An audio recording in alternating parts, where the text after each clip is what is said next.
carpet man o paper ng dyaryo lang. Wala kaming pinalalagpas. We're cheap that way. This is The Tigbak Authority! From Remana, sa concert ni Imelda Papin, Melissa Manchester, pinalitan ni Aling Junicia. Wow! Leveling! Diba? Sino ba yung Melissa Manchester roasting on an open fire na yan? Junicia Warwick! From Tiktik, bakit mahirap mahalin si Jake Cuenca? Mali nga raw yata ang tanong Dapat, bakit mahal-mahalin si Jake? From Tik-Tik, magpapalaki ng katawan si Raver. Parang ganito kalaki. Loka to ah! From PM, Chris Aquino nag-enjoy sa mga hayop. Parang ganito?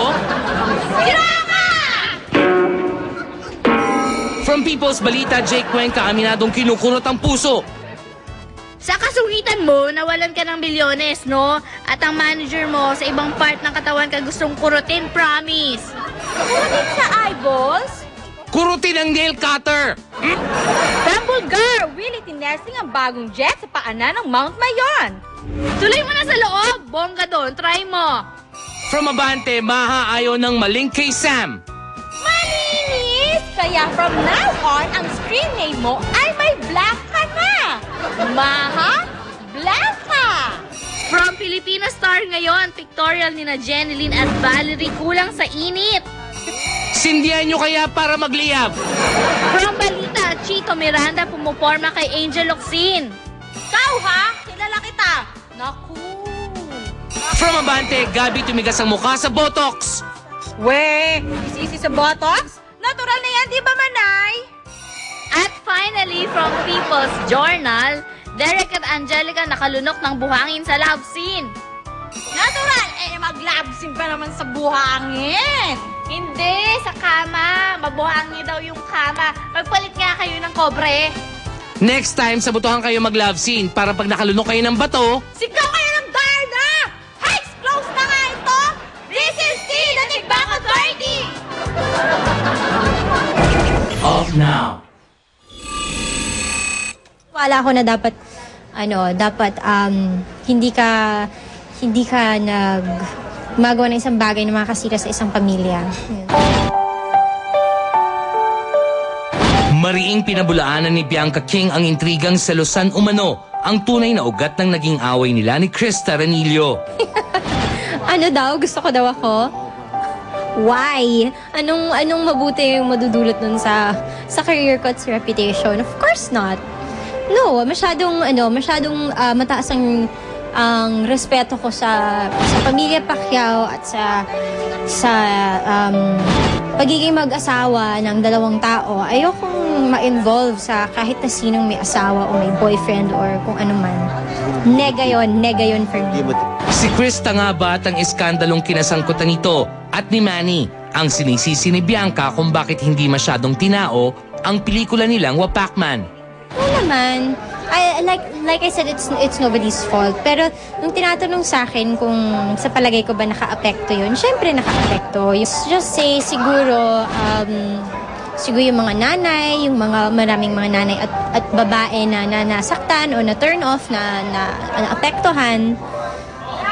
And that's just natural. Malaking factor din kasi na may fight si Manny. At nung bandang dulo, naghabol kami. So, namadali talaga siya. So, and between the movie and Manny's success as a boxer, I think it's more important na naipanalo niya yung fight niya.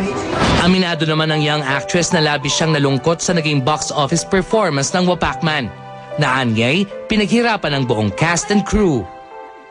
I am more than disappointed. Bilang sensitive naman ako sa lahat ng issues. Iniintindi ko na lang. I just wish on a more positive note na more people got to see the movie. Not for anything, but just because it's a good film.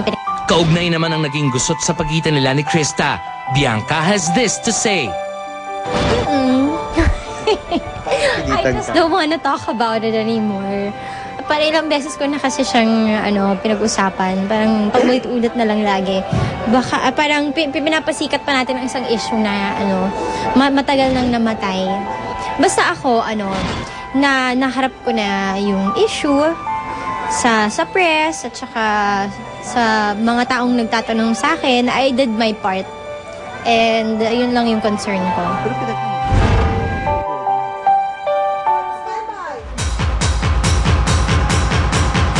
Mga official candidates ng 2010 Binibining Pilipinas ipinakilala. At ang ating kapuso si Chris May kasama ang pumasa.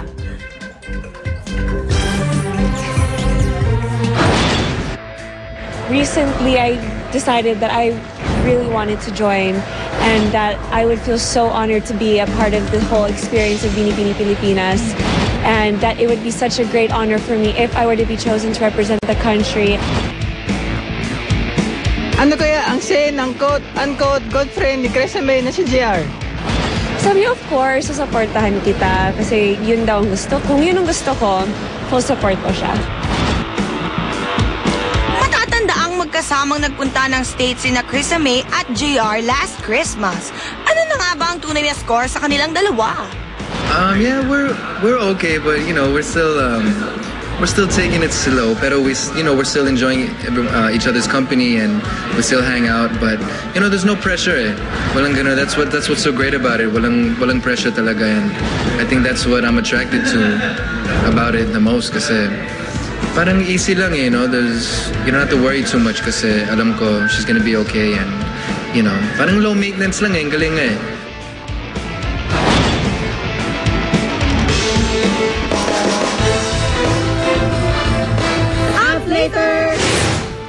Jengay Pacquiao, sasagot na sa matinding esong kinakasungkutan nila ng pambansang kamao. Exclusive, abangan! Up next! Stars ng Hollywood movie na Legion na sina Paul Bettany at Dennis Quaid. Naka one-on-one ni Tito Ricky Lo. Mapapanood nyo na sa pagbabalik ng Star Talk. At Dr. Vicky Bello, pinutol na raw ang anumang komunikasyon nila ni Hayden Ko. Meaning, break na talaga ang buong kwento. Next na. Dito lang.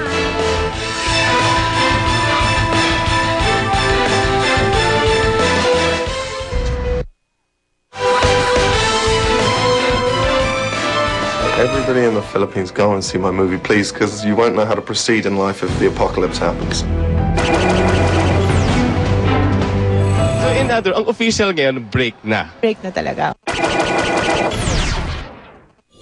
Pagsasama na Chris Aquino at James Yap, dumaraan nga ba sa panibagong pagsubok? Ang pinakahuling update sa kontrobersyang kinasasangkutan ng mag-asawa, tampok ngayong hapon sa Star Talk Timeline. Abangan!